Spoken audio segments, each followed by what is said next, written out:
Okay, so having finished the most difficult chapter, I want to talk a bit about technology and production costs that are associated with how firms produce products.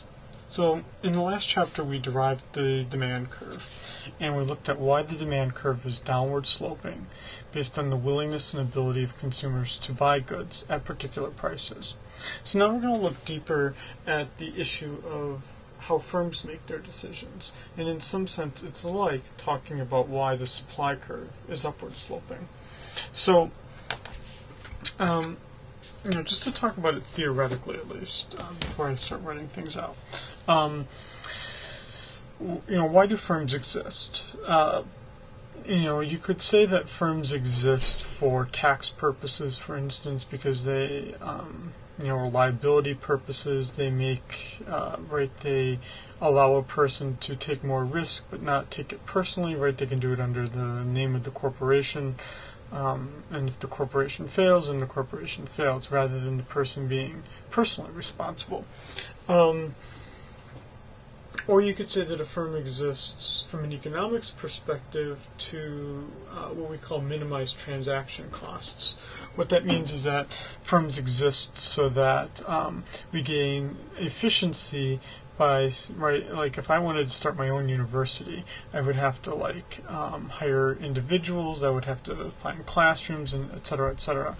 By a single university existing, those transaction costs, those costs of production, fall because we're combining lots of different individuals together. There's probably even an easier way to say why firms exist. And this would be a mantra that you would hear a lot of times in the news, and that would be that firms exist to maximize profits. They maximize profits by maximizing revenues and minimizing costs, with profits being revenue minus costs. Okay, so let's look at those parts of the equation here then.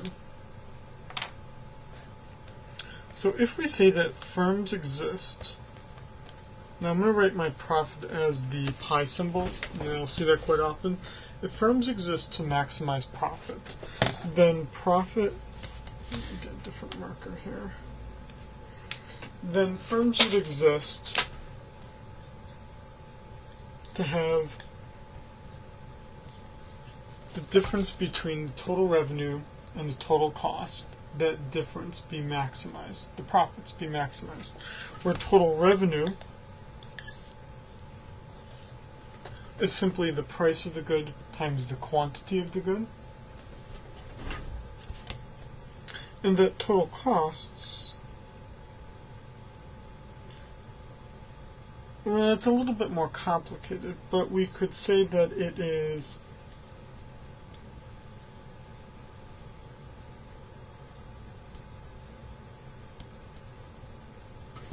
explicit costs, which are kind of like monetary costs, and implicit costs.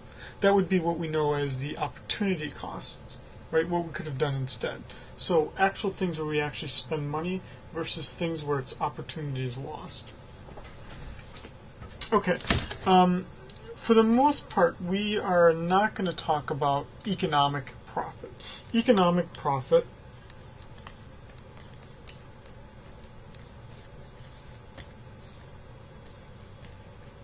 would take into account both the explicit and the implicit costs. We're not going to do that here. In the case of the economic profit, it would be total revenue minus costs, both explicit and implicit. We're not going to take that into account. We're generally going to focus on the accounting profit. Those of you who have accounting, this might seem like a very bad memory.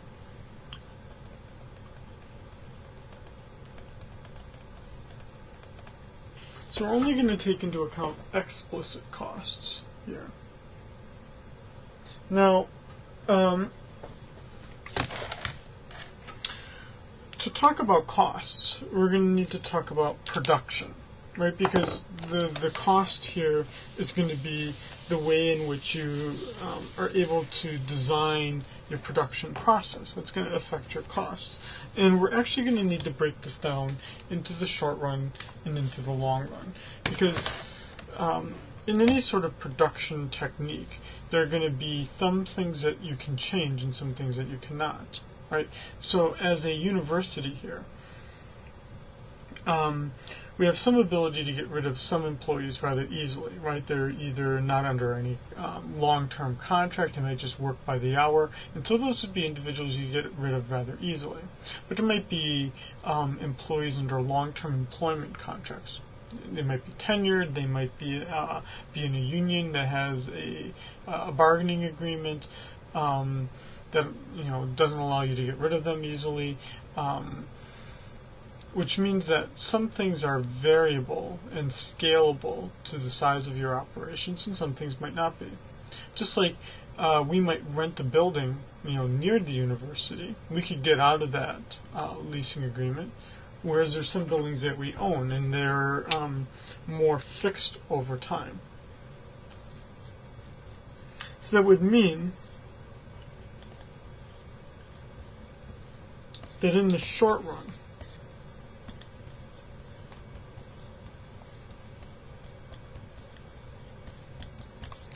that we have two types of inputs: fixed inputs and variable inputs. Fixed inputs, which, as the term implies, the quantity of the inputs does not change over the short run. Outside of all the buildings that we have here on campus, we couldn't immediately come up with new buildings, right? It would take some time. So no matter how much or how little we're trying to do here, the quantity of buildings is relatively fixed.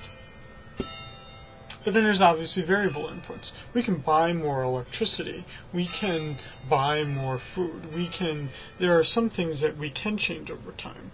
And we would change those as the output changes, right? So if we got in a flood of 3,000 new students, obviously we would buy more food to feed all these additional students. But we might be, the fixed input would be, where would we put all of these people? Where would they park?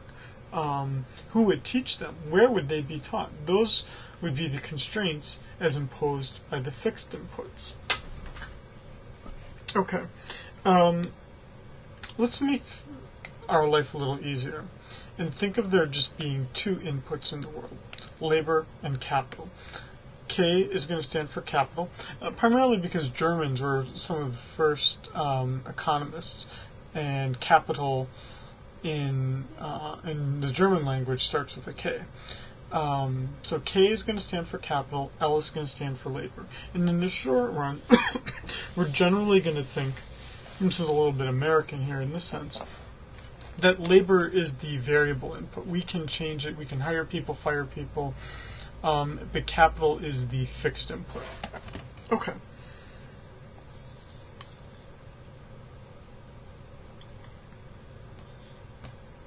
So what we're going to do here is we're going to draw a picture where the capital stock is fixed. Capital stock meaning capital stock being buildings and machines. And then our quantity of labor is going to be right here. And this is going to be the output of what we're trying to produce.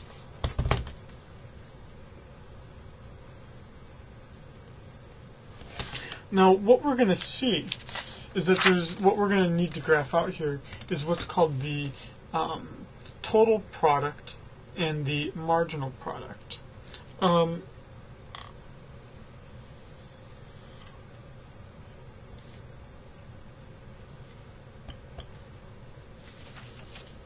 So if here's my output good, the total product, the thing that we're producing, the output good, if the only thing that can change is labor, what we're going to initially see here is that the slope, or the slope of this, which would be the marginal product of labor,